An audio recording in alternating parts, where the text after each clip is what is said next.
You're listening to the Heaps Good podcast with the Saunders fam. We have real, collaborative and lighthearted chats about all things food, fitness and family. As our name implies, we love testing and finding new ways to create that heaps good life together.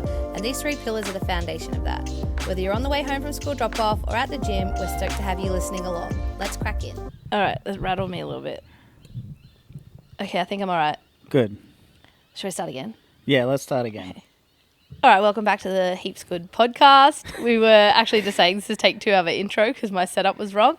But I'm really proud of us because this is our second podcast. Like, we actually booked this podcast in, within 2 weeks or something. Yeah. And I even bought, I've actually had it for ages and just haven't been using it efficiently, but we bought that really big whiteboard planner from Kmart that's like the month mapped out, and then it's like what to do in the day. And then I color-coded the whiteboard pens to like personal work, family logistics stuff, like family admin events, and then, Heaps Good. And then I've put on like when to podcast based off your roster and stuff. So we have to keep ourselves accountable to that now, although we were meant to do this yesterday. But we knew we had a fudge factor today. Yeah, plus we've gone podcast, vlog, podcast, vlog. Yeah, we're trying to tackle a few things at once. We've done 2 vlogs, and this is our second podcast since we've started it. Yeah, we've been, one of the hardest things though, we haven't, just for reference, for people who don't know, we actually haven't even had this business for 12 months yet. So we started nutrition coaching in November last year. It's only just hit September. And I feel like we're just such kind of like high achievers, and in a sense we're so hard on ourselves that we kind of think we should be doing everything straight away that could possibly be done in a business. So we're like, let's do a podcast, let's be super consistent on social media, let's do all the things, and also service the clients and get new clients and try and onboard new coaches at some point. And we just like, we catch ourselves and go, whoa. Yeah. Plus you're studying and all of that as well. I'm also studying and have been studying since May last year. So I took that on because I wanted to join this particular cohort. And it was right as I was in the peak training for Torian Pro and going into the CrossFit Games. Our son was still waking up every 2 hours in the night. Yeah. Like, there's just been so many things in there. And then I was doing my sports nutrition you were doing at that time. And then, we've had a lot. We've had a lot. And then this is my part-time job. This isn't my full-time job as well. Yeah, it was your part-time job. Now it's like turning into your full-time job. Yeah, all within 10 months. Yeah, legit.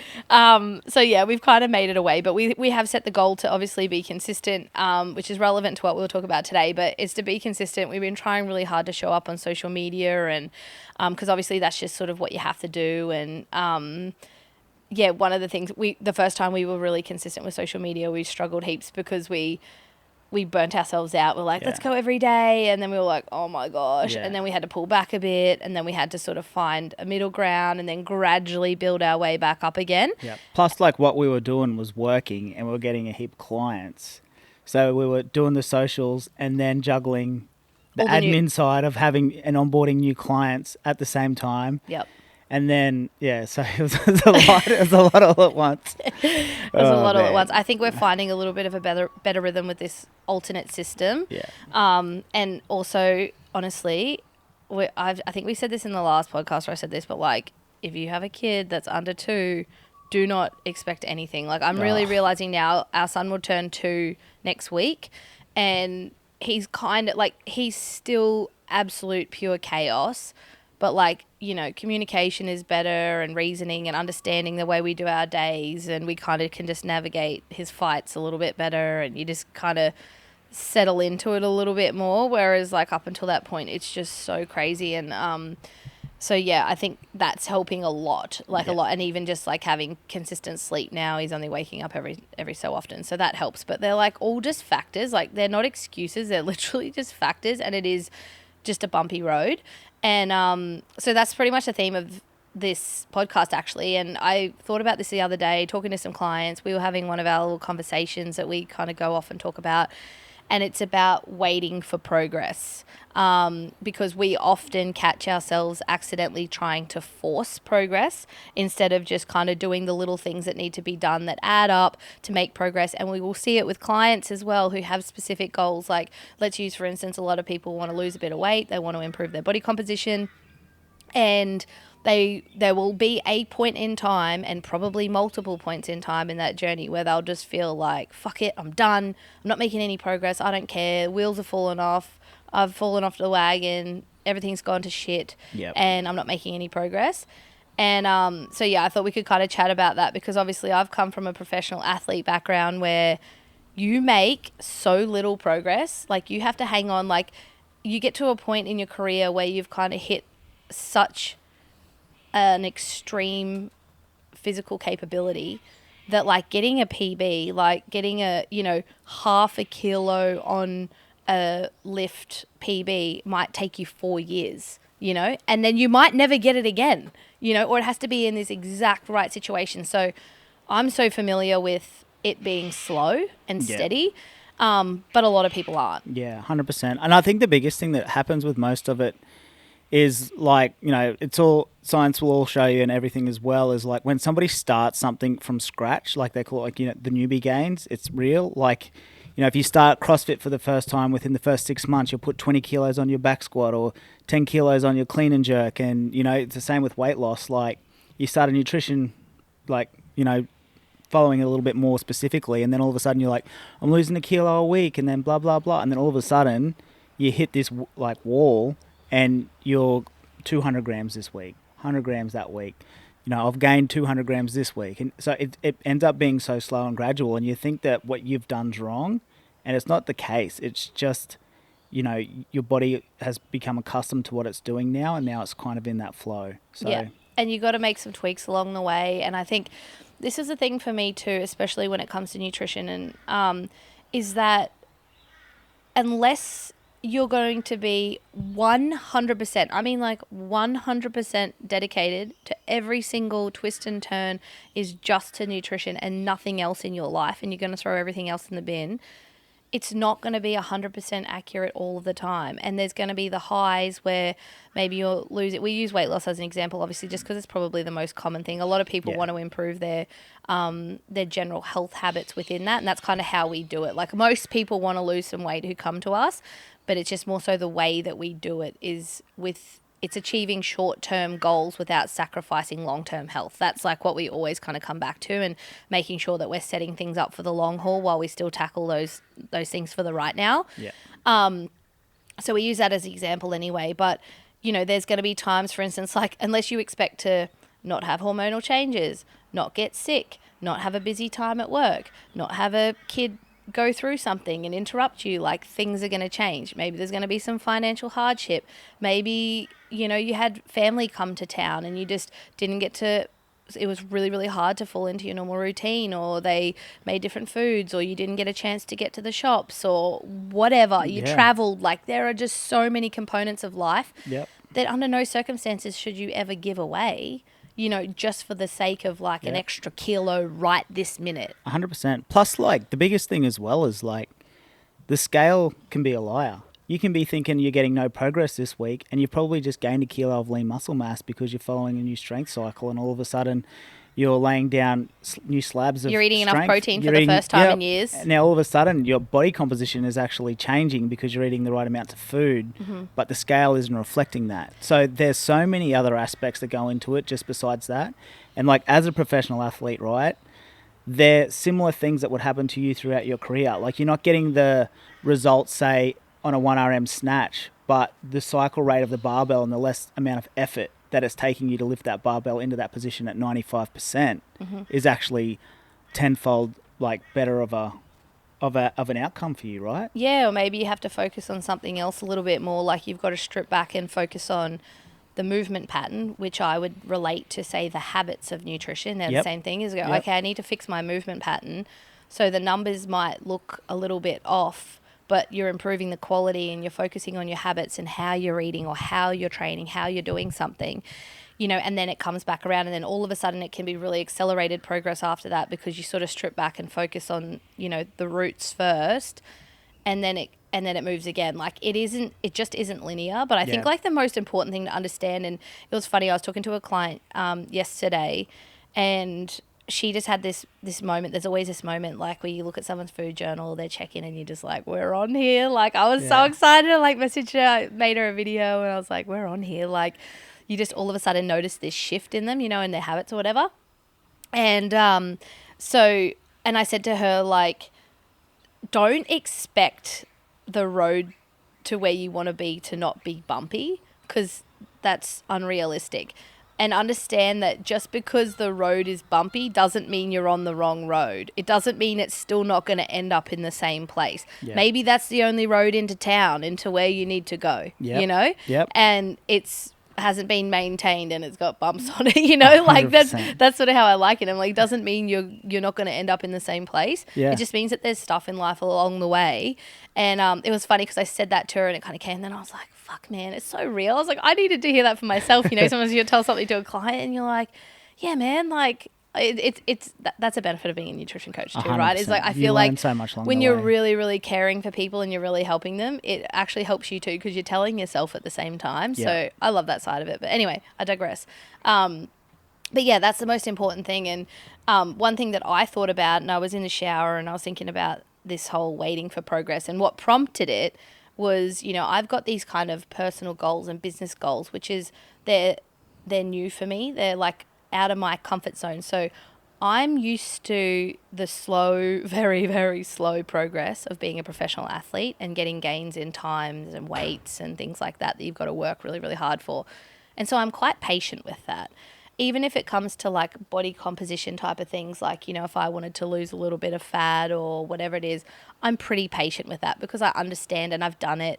I've lived as an athlete where your body fluctuates all throughout the year depending on the kind of training you do. Like, you know, all of a sudden every year, for instance, during the Open, we'd always be really lean and light because we're doing like faster, lighter things to get through the Open. And then as you kind of get going, you start to get a little bit stronger and hold that weight. And then in the off season, you kind of got that little bit of like recovery fluff. Like there's just so many different stages. So I feel really comfortable with it. Whereas a lot of people who are on a nutrition journey, on a fitness journey, trying to change their body composition, they actually don't feel very comfortable with it because it's new for them. Yeah. And so to relate it to myself, when I'm doing normal, like I'm setting normal life goals for me, like personally or in business, say for this business, this is really, really different for me.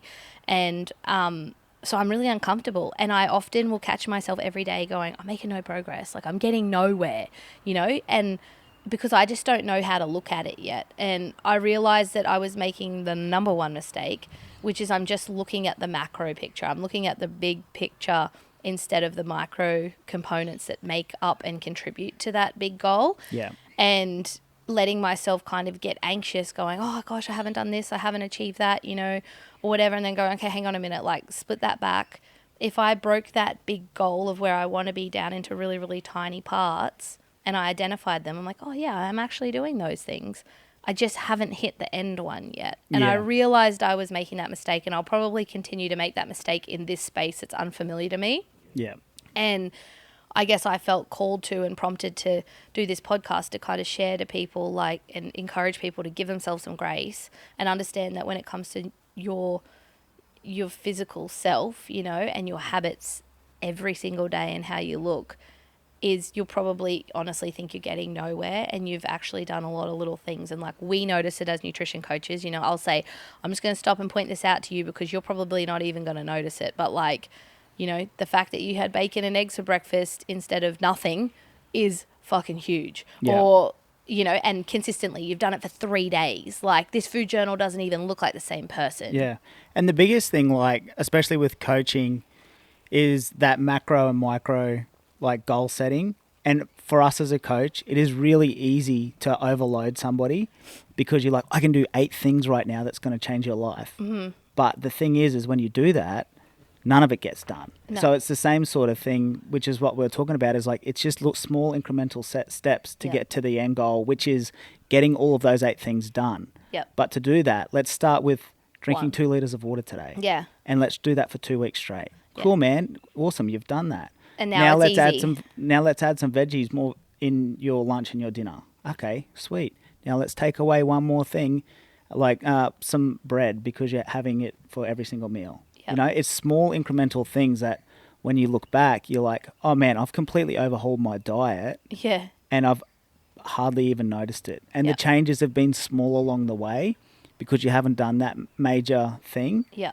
But in the same token, those changes you have made are going to be lifelong as opposed to something that's just going to win you an 8-week challenge. Yeah, and sometimes I've got to catch myself as a coach. I've got to pull myself back because I'll have a client, right? And in the nutrition world especially, a lot of people like, okay, give a set meal plan, set crazy hard calorie deficits so that it looks like you're doing your job as a coach, right? Because you've set them up to pretty much achieve something pretty fast. And it's quite unrealistic because it can happen, but it can't sustain. Like, you can't sustain that. And then what happens afterwards? Because then you're like, shit, I can't eat in like a bloody 400 calorie deficit for the rest of my life because, for one, we know that the body doesn't work like that. Yeah. But also someone's going to be fucking miserable.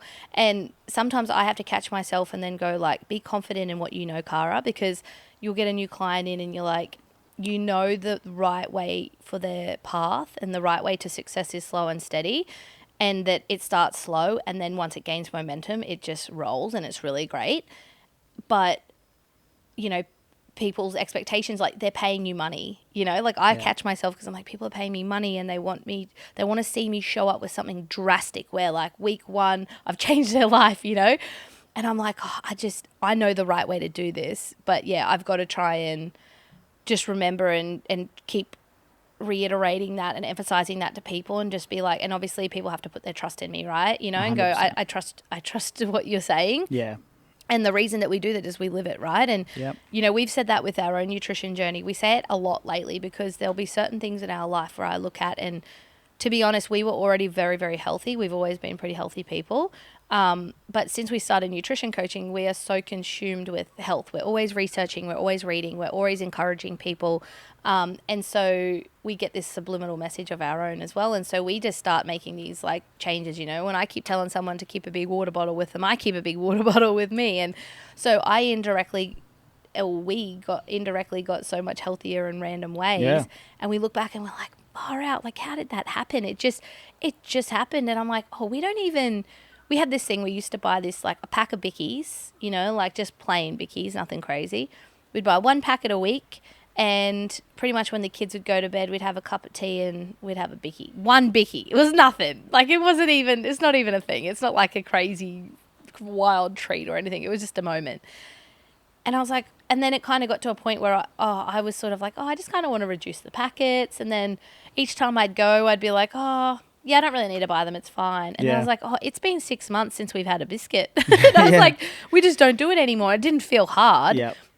It just became like, I'd get them every now and again. And then I was like, I don't really miss it that much. You know, and then we'll like have something else. And then we just were like, we want, you know, now I'm like, every day I go, I want more color in my diet. I always just go, I want more color and I want more fiber and more like water rich food. So we've got those frozen berries in the fridge. And so because I want to hit those other goals that are nothing to do with anything else, I always just end up having a bowl of berries. Yeah. You know, 100%. And there's no space for the Bicky. I just don't need it anymore. No, and it does everything you need. Yeah. Which is so good. Yeah, it's been really good, like having those changes for ourselves throughout, like just coaching in the last, 8 months? 10 months maybe. 10 months maybe, almost coming up to a year. Actually, yeah, like we launched and then we had to set, so maybe like 9 months or something that we've been actively coaching. Yeah. Man, it's gone quick, eh? It's gone so quick. Far out. But also it kind of feels like we've been doing it forever. And yeah, because you kind of have, I guess, to an extent. Yeah.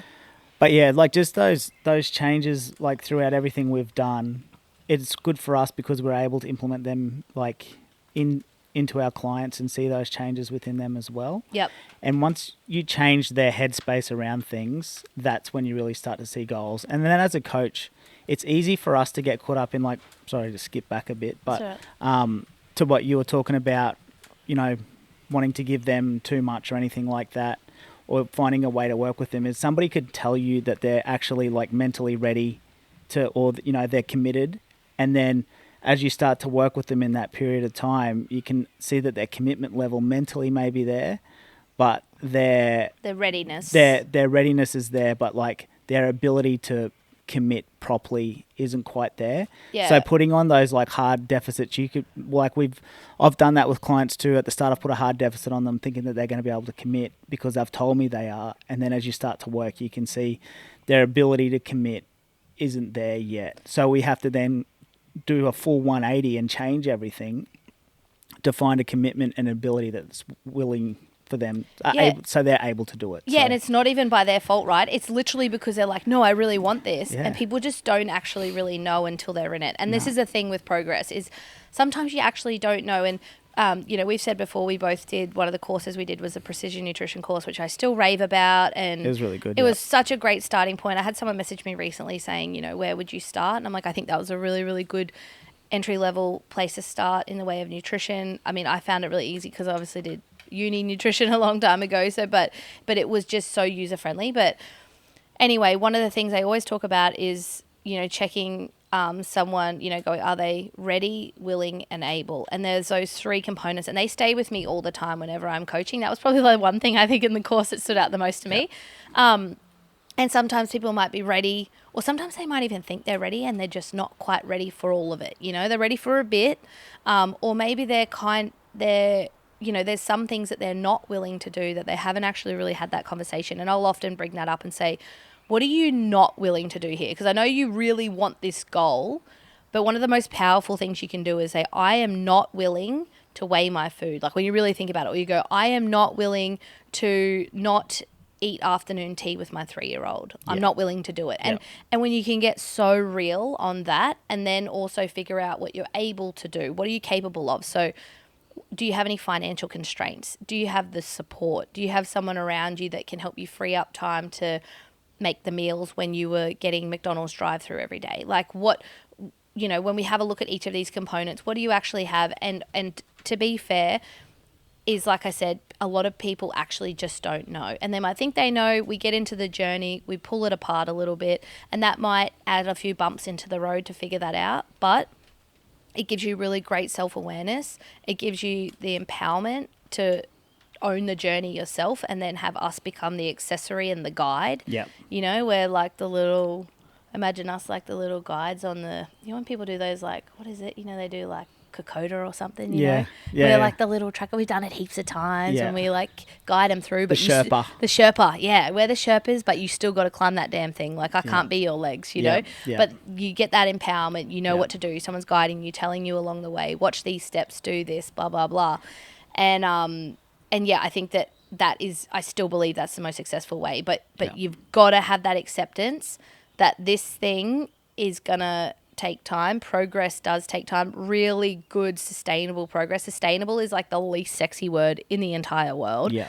But man, it's powerful when it comes to how you live your life. Yeah. And I think, give ourselves a little plug, but I think that's why we're the best nutrition coaching business out there. Fuck yeah. Us and our coaches like Rach and stuff, and anybody who we have on, is because like in that essence, we are like a Sherpa, you know. We're not going to be someone who's going to be like, you have to do it our way or else you're fucking wrong. And this is how it's done. We're like, cool, man. If you want to try intermittent fasting, let's work towards that.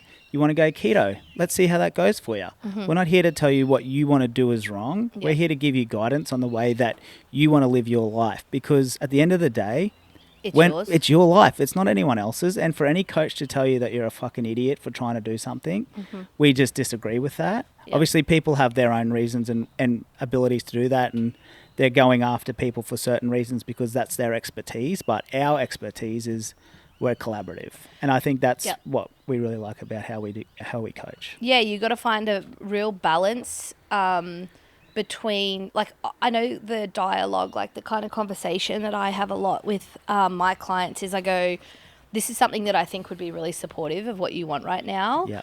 And if it were me, I would give it a try. Like, for instance, I've got a client trying some 24-hour fasts. He's had some injuries and a bunch of other things. There's some other factors. And I was like, I do feel like implementing this is really going to help move you forward, help with your performance, long-term injuries, gut health, like a bunch of things. I said, look, this is something that, but it's very, very individual to the person. It needs to feel right for you. You need to feel like this is something that you can implement into your life, you know, and he'll kind of be like, should I do this and that? And I'm like, this is sort of what I suggest, but it's really your call. Yeah. And if that doesn't feel right now, we can try this, or we can kind of chip away. This is the other path that we could take. And it's a balance between really presenting this information based off science and knowledge and experience, and then also every now and again going to someone like, you know, obviously there's that accountability piece where you've got to be like, come on, man, I know you now. Let's get our head back in the game. Yep. Like, you know, once you get a really good rapport with someone and you really understand how they function, how they tick, then you can be like, no, this is what you need. But it's all about reading the person, you know, like, and if you're not working with a nutrition coach and you've got any goal in particular and you're doing it on your own, you've got to read yourself. You know, you've got to look yourself in the mirror.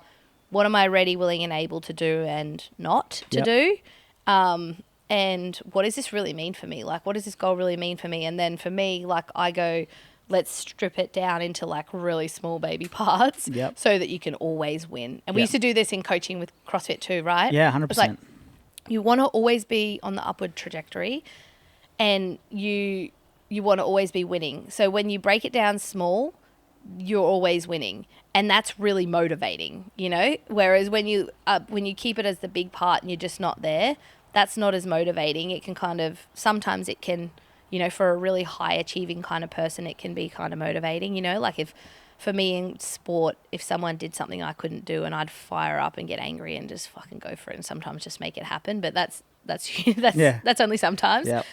But for the better part, you break it down small so that you can tick it off and feel like a boss because cool, you drank one more glass of water, like get pumped up. Like, you know, it's a win's a win. Yeah, 100%. I totally agree.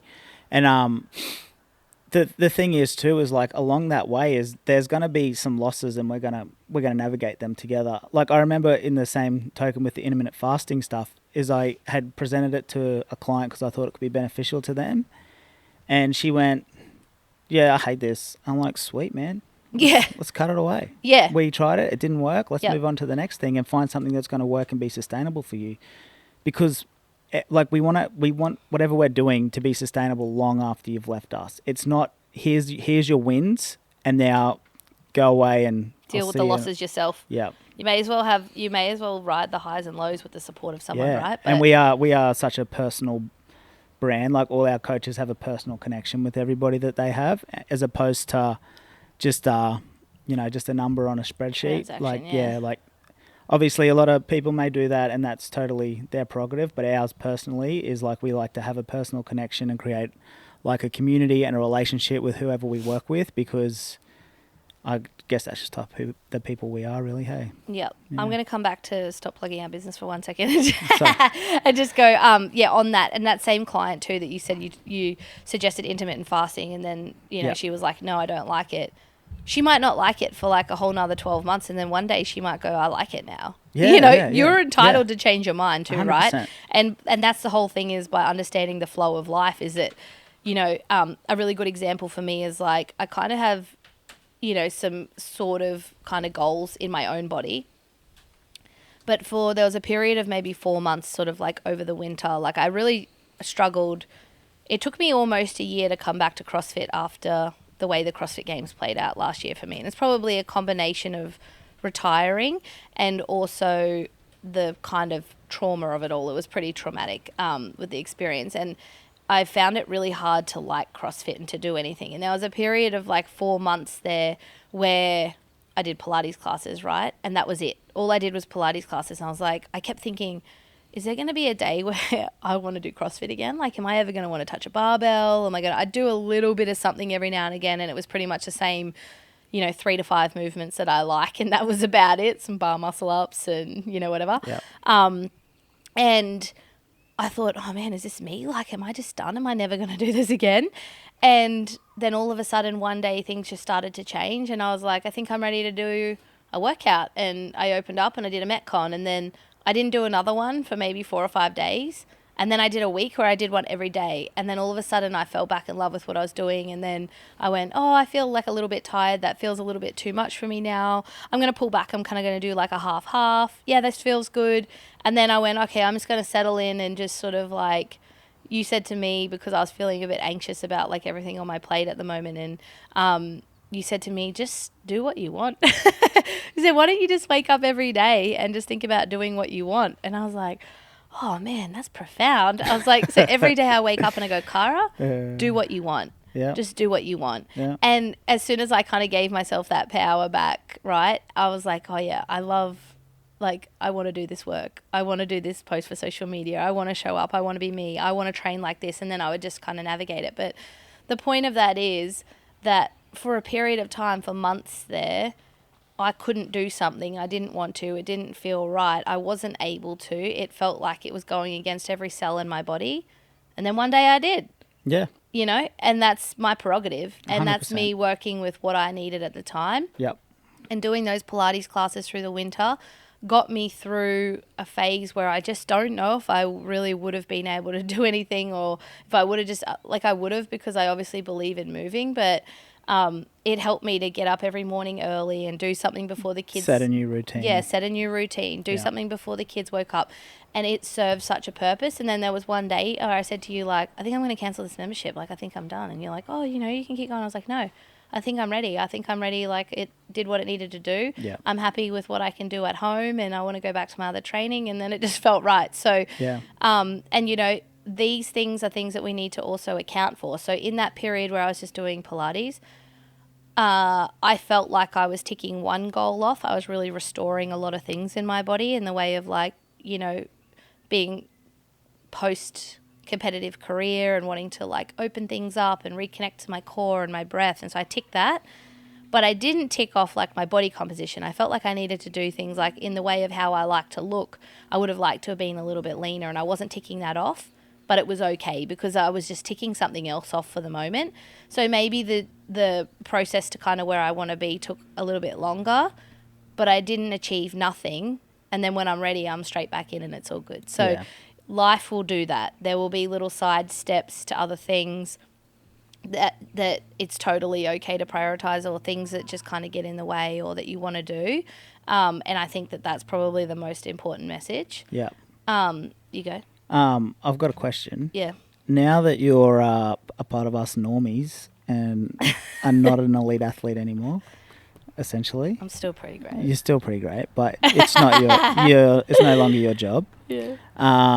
And now what are you training for, like, say 45 to an hour a day? Yeah, I'm training, I would say, no longer than an hour. Definitely no longer than an hour. It's probably, usually 45, 50 minutes. What has been, like, the biggest, I guess, realization or notice that you have experienced yourself training for 45 minutes to an hour as opposed to training for 2 to 3 hours a day?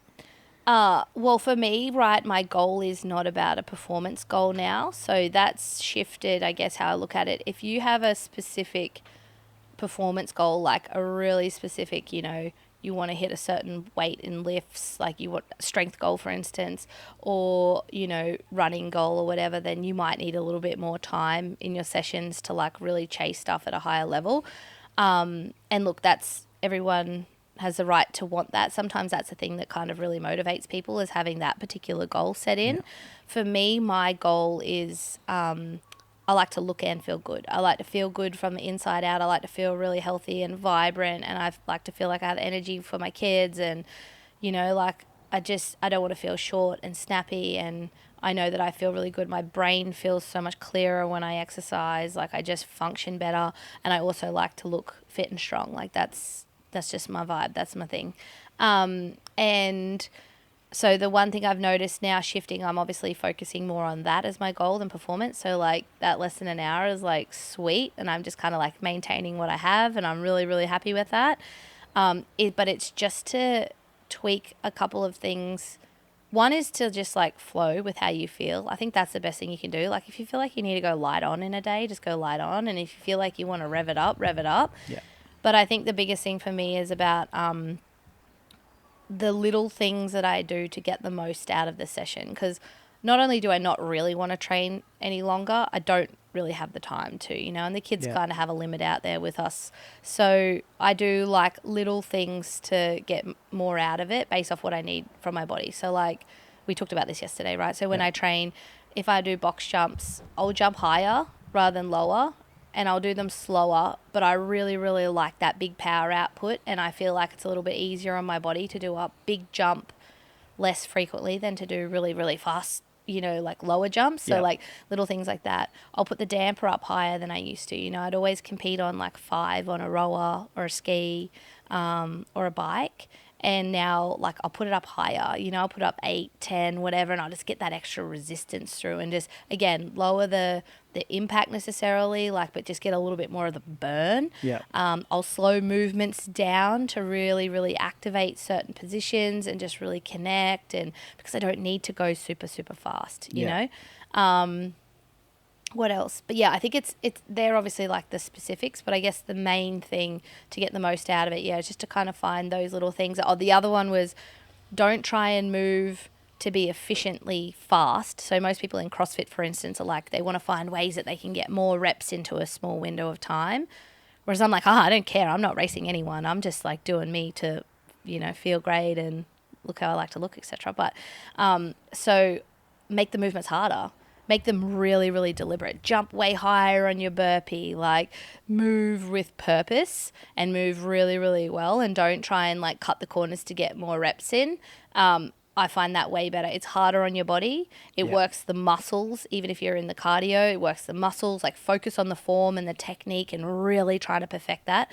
And then your body's working so, so much harder than kind of just, revving the engine really hard. Yeah. So say like when you're doing like one of the mayhem workouts, so say you pick the workout for the day, and it's, say, it's Cindy, that's the workout. Mm-hmm. So what's your headspace, or what were your thoughts when you competed versus now when you're coming up with a plan for how you're going to do that workout? So competition, number one, is always movement standards. You've got to hit the range of motion because you're going to be judged. So obviously that's the number one priority.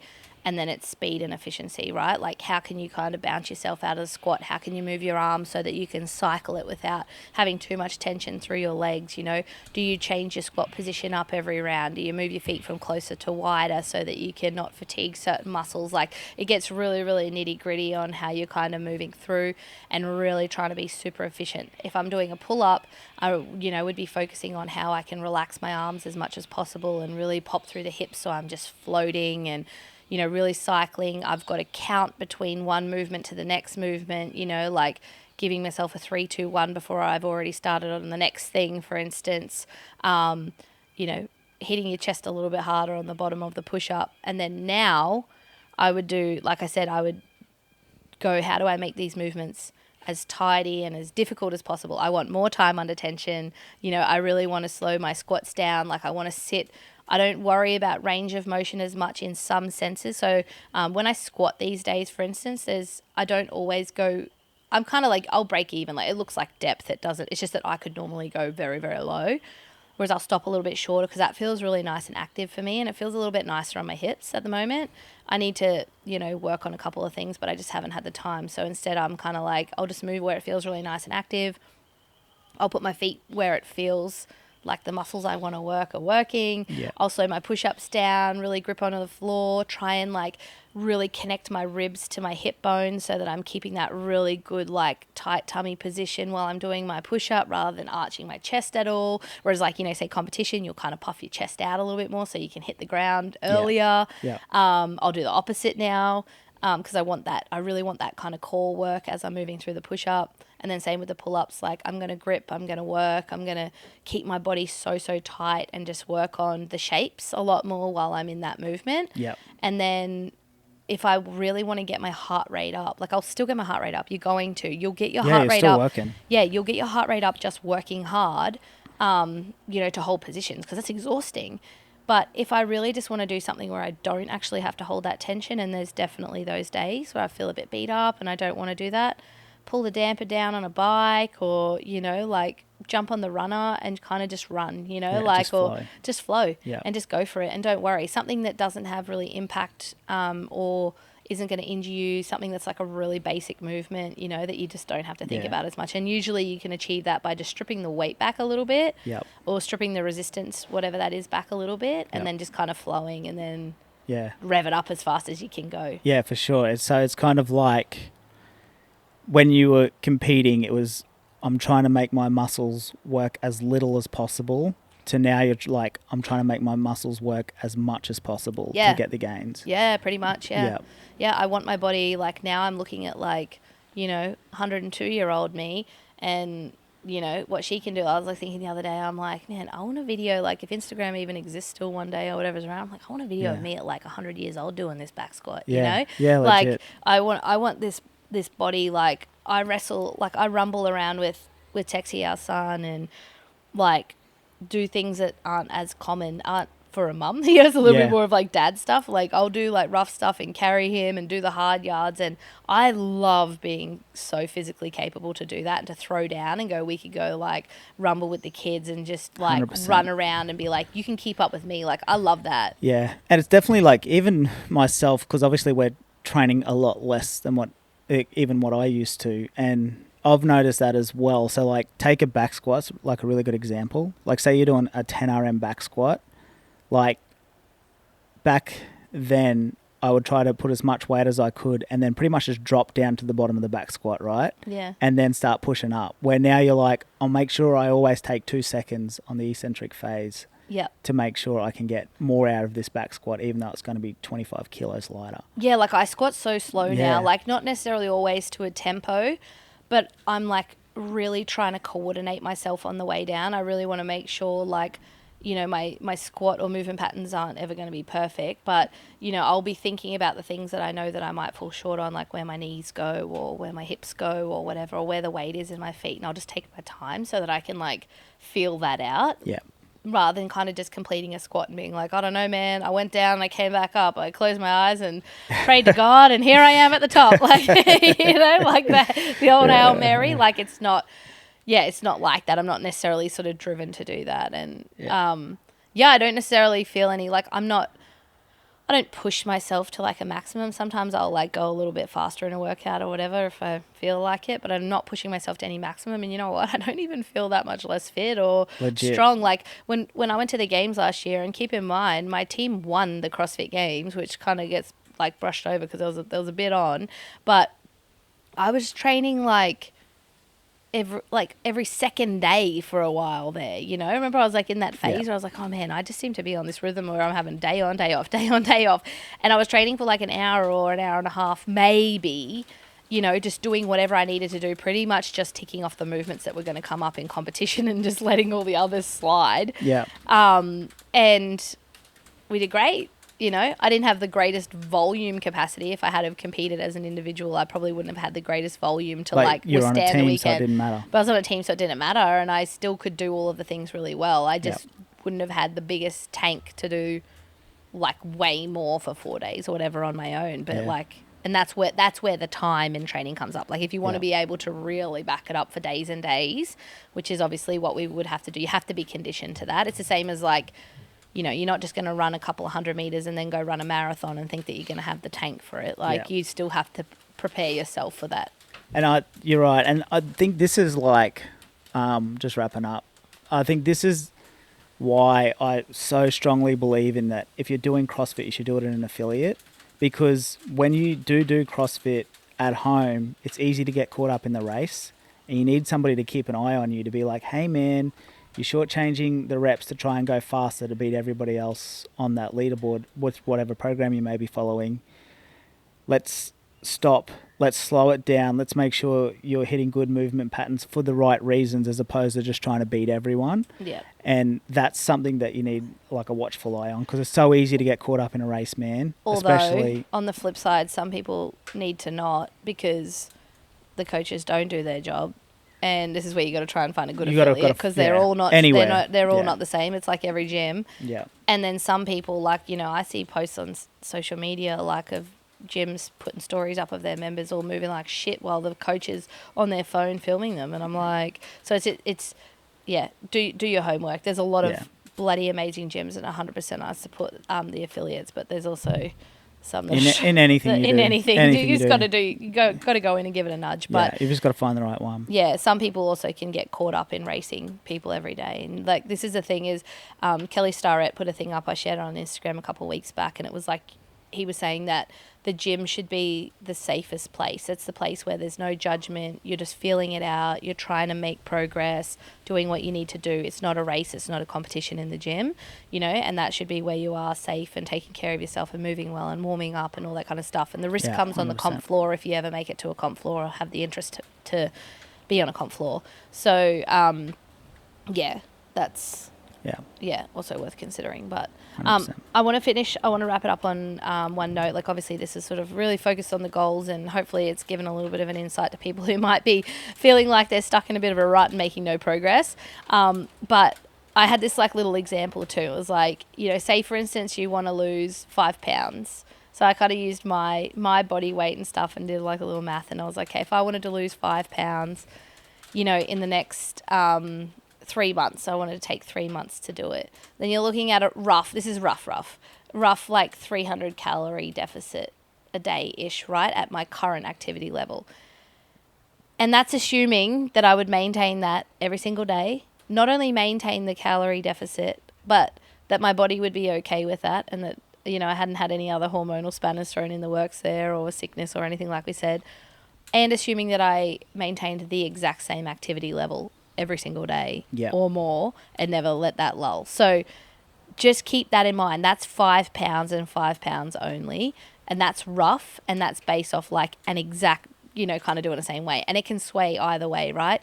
You can slightly increase your activity level, which I think is a really positive way to do it. Doesn't mean like flog yourself in the gym. Definitely not promoting that. It's very, very toxic going, I'm just going to that's disordered thinking. I'm just going to go and burn this many calories to lose this much weight. But I'm going to generally improve my movement throughout the day, get up off my work chair, walk my dog, every day instead of every second day or whatever. Doing stuff like that can obviously help get you towards your goal that little bit further. All those baby little things: drink a little bit more water, eat a little bit more fiber, swap out your bickies for a bowl of berries. Something really, really basic. Start small. It doesn't need to be a lot. It doesn't need to be a lot. Start really, really small, and don't ever underestimate the power that can have as it compounds on other habits. Yeah. I love that. I've been thinking about it a lot about it. It's like that compounding interest thing, right? Like, 100%. If we kind of look at it that way, these things kind of add up, they build up, and then they build up and gain momentum and get further and further. So, keep that as the final thought in your mind. You got this. Got it. You've got it. You might not have it for a bit, and then it'll come back, and then it'll go a little bit, and then it'll come back again. But hopefully we just space out those little things in between, and then before you know it, it's just a habit lifestyle. You feel amazing, and you're crushing. Yeah. All right. Love it. Love it. All right, guys. We'll see you in a couple of weeks. Another one down. Bye. See ya.